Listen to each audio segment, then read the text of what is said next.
Alright, welcome to another Natred review. I had to re-record this one because my audio messed up, so hopefully this comes out better. This is going to be review number 4. We're going to be looking at, looks like, Telfair v. Atta. Telfair versus Atta. And I'm just going to refer to them probably by the gear that they're using at the time.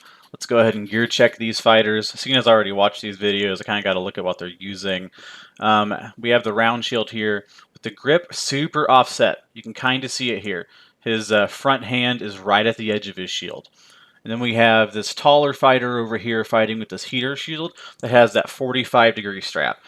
And so if you're a fighter that uses one of those shields with that strapping, let me know in the comments what it is that you like about it, because it's the like polar opposite of what I like in what I think I like about punch grip shields. The mobility, the flexibility, the freedom of movement I have in my left arm when I'm using them. So let me know like what you think the strengths are and why it is you like them. Sorry, my mouth is getting dry. I think that there are some problems with this specific gear matchup that we're going to see in this fight that I'll point out specifically as we go along, but let's get started.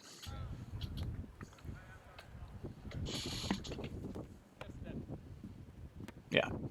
Start off with a high exchange, cross into wrap, gets legged, picks up the arm on the reverse wrap.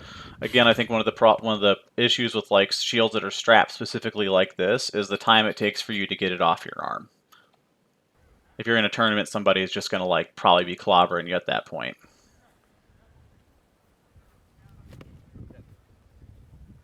Was it a trade, maybe? Or was that a head? Maybe. Let's see. This one's going to be pretty short because I've already seen it. There's like a couple pretty... there's a couple like specific things that I wanted to look at again on the rewatch. Yep, pick up the leg. It's the thing that I think is always pretty open to taller fighters, is just this little short inside leg shot. Yep, if your opponent is fighting with their sword leg forward and you have a good bit of reach on them, chances are you can pick it up a lot of the time. Yeah, and now we have this problem. Man is very tall. But he gets armed and legs, it looks like. Okay.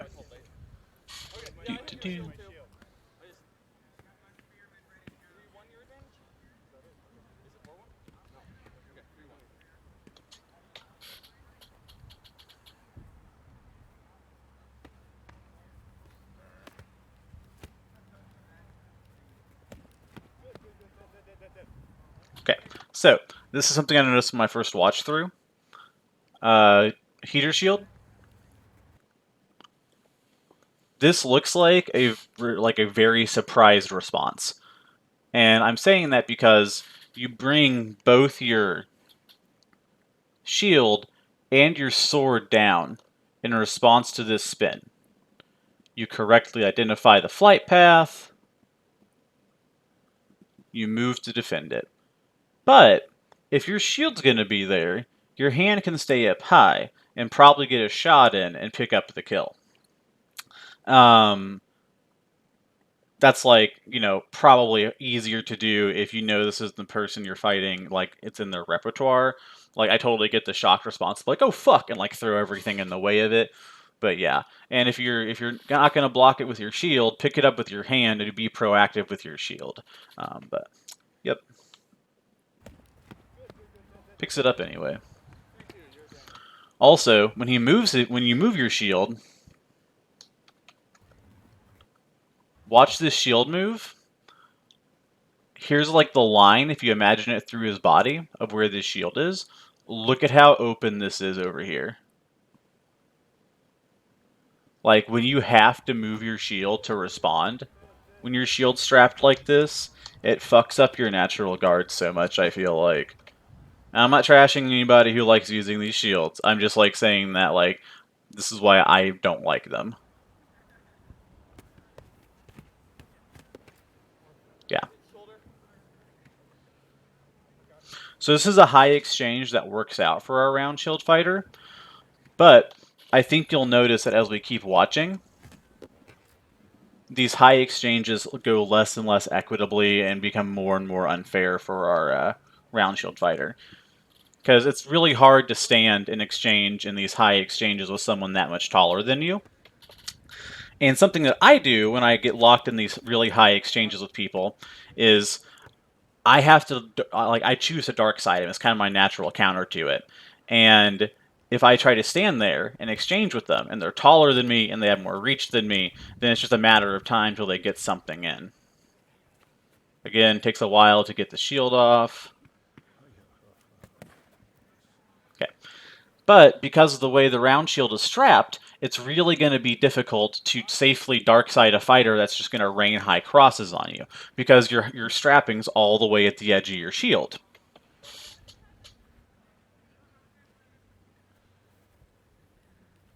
You have like the most minimal coverage you can have on that side of your body. Yep, that's solid. I saw it the first time through. Just super clean. Understanding your range, understanding where you're at. Yep, super good. Well done. Well done.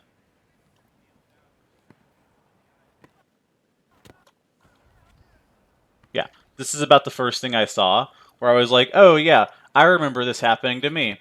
When I would start trying to like stand in the pocket and fight high with really tall, not really tall guys, but anybody just taller than me, and it just ended up working out poorly for me. I had to start dark siding people, and then I realized when I'm trapped in these exchanges where I'm just tick tock, exchanging high crosses with people, if I just am the first person to start dark siding, I'm probably going to pick something up. But because of this shield strapping, look at how much you're going to have to move this shield to get your sword over. And we get to another high exchange, and it doesn't go in our favor as the round shield fighter. What? What happened to the... Did he look off to the side for some reason?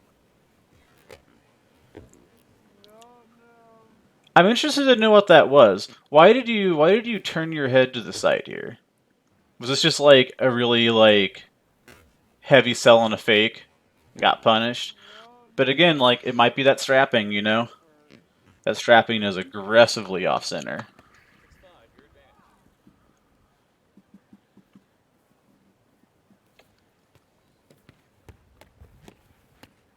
Okay, picks up the leg. He's really tall. Yeah. And I wanted to point this out because this is something I saw on the first time through while I was watching this style of shield be used. Things like this. I think this is probably one of the best kinds of shields to be doing stuff like this with. Because look at this guy's, like, you know, he probably could be postured a little bit better, but just the arm being positioned as it is, being able to like pull a shield open from this position, while also just having this whole channel blocked throughout this whole several frames. Yeah. That just side of his body stays non-accessible. Still requires a lot of arm movement back and forth to get that moving, and picks it up.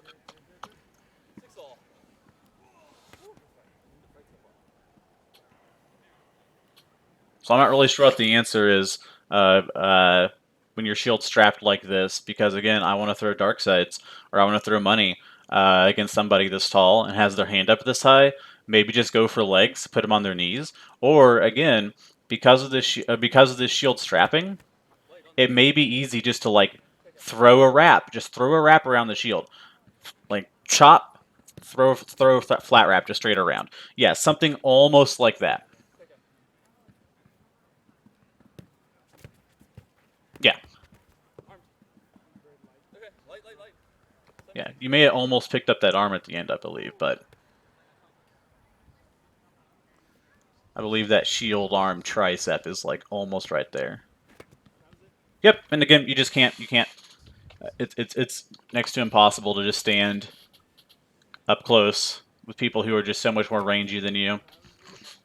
What can you do?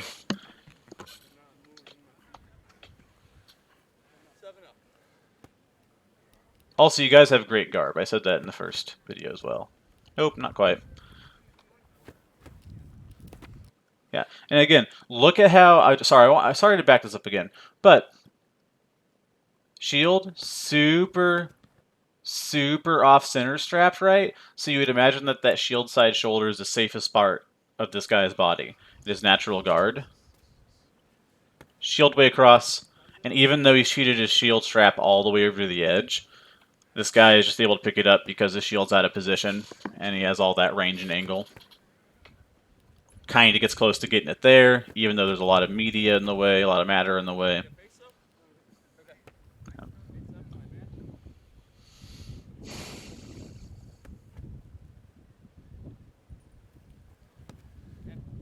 And good block. Nope.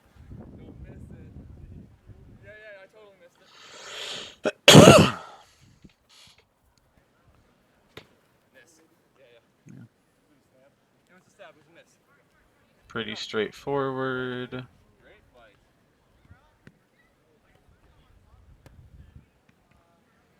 Oh, he may have already gone past it. There was something.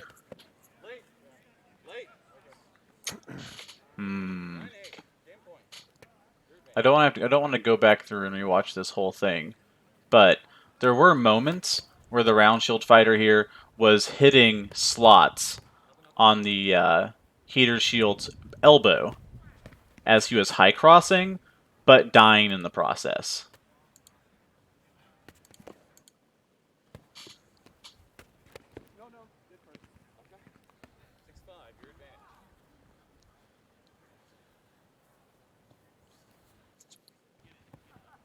Indulge me for a moment while I zip back through this.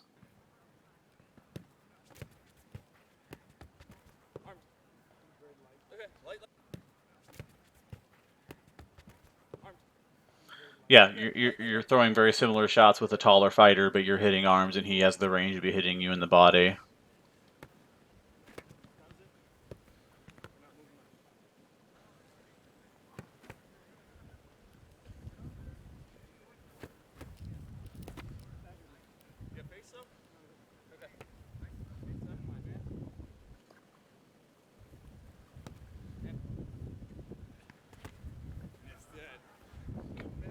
There it works out for you very well. That was good. I think that could be a primary counter against somebody who likes to high cross you a whole bunch. I just think you're like playing extra hard mode in this specific matchup with your shield strapping.